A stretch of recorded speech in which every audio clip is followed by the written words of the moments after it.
മഹാരാഷ്ട്രയിലെ ഓഫീസിലേക്ക് കയറി വന്ന ഒരു പുലിനെ ഒരു ചെറിയ പയ്യൻ പൂട്ടിയിട്ടെന്ന്. എടുക്കണല്ലേ ഇതൊക്കെ എന്ത് പോവാ? ഞാൻ പണ്ട് കാട്ടിലായിരുന്നപ്പോഴേ ഈ പുലി ഇങ്ങനെ നമ്മളെ പിടിക്കാൻ വരുമ്പോവാ. അപ്പൊ ഞാനും എന്റെ ഫ്രണ്ട് വിബിയും ഞങ്ങൾ ഓടി കവുങ്ങിന്റെ മുകളിൽ കയറിയിട്ട് ഈ പുലിനെ നോക്കി കൊഞ്ഞണം കുത്തുമായിരുന്നു. കാട്ടിലെവിടെയാ കവുങ്ങ്? കാട്ടിൽ എന്റെ മുത്തശ്ശൻ നട്ട കവുങ്ങുണ്ടായിരുന്നു, അതിന്റെ മുകളില്.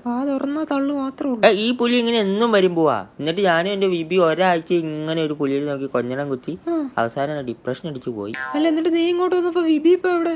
വിബി വെള്ളത്തിൽ നിന്നിട്ട് ഒരു പുലിയെ നോക്കി കൊഞ്ഞണം കുത്തിയിരുന്നേ. പുലിക്ക് നീന്താൻ അറിയായിരുന്നു. വിബിന്റെ അവസാനത്തെ കൊഞ്ഞണം കുത്തലായിരുന്നു. കഷ്ടം. എന്ത് പറയാനാ, വിബിയുടെ വിധി. ഇത് നിന്റെ അല്ലല്ലോ, നീ വേറെ ആരെ കട്ടിട്ട് വന്നു? ഇത് നിക്കിന്റെ ഡാഡി ഗൾഫിൽ നിന്ന് കൊണ്ടുവന്ന പെൻസിലൊക്കെയാന്നേ. നിനക്ക് വേണ്ടി കൊണ്ടുവന്നതാണോ? എനിക്ക് വേണ്ടി അല്ലെന്നേ, അവന് വേണ്ടി കൊണ്ടുവന്നതാ. ഞാൻ അവനെ കോമ്പസ് കാണിച്ച് പേടിപ്പിച്ചപ്പോ അവൻ തന്നതാ. ഞാൻ ചോക്കൊന്നും എടുക്കല്ലേ. ഇതെവിടുന്ന് ഇത്രയും ചോക്ക്? അത് ടീച്ചർ സ്റ്റാഫ് റൂമിൽ പോയിട്ട് എടുക്കാൻ പറയുമ്പോ ഞാൻ പറഞ്ഞ അധികം എടുക്കുന്നതാണ്.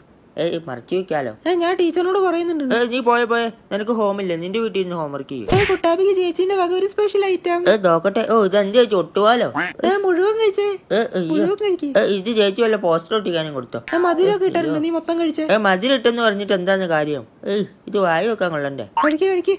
ചേച്ചി തന്നെ കഴിച്ചു ഈ ഒട്ടുവാല്. ഈ കാലൊക്കെ നിവർത്തി വെച്ച് നല്ല മിടുക്കനായിട്ട് കഴിക്കും, എന്നാലും അത് മൊത്തം കഴിക്കാൻ പറ്റൂ. ഈ ഷോപ്പിംഗ് ഒക്കെ പിള്ളേരുടെ അടുത്ത് മതി കേട്ടോ. മൊത്തം കഴിച്ചില്ലേ നിന്നെ പുറത്തേക്ക് വിടില്ല. ചേച്ചി ഇങ്ങോട്ട് ഒരുപാട് ഉണ്ടാക്കിട്ടെ ഒട്ടുവാലിന്റെ ഒപ്പം ഉണക്കി കൊടുത്തോ, എന്നാ തൂക്കം കിട്ടും.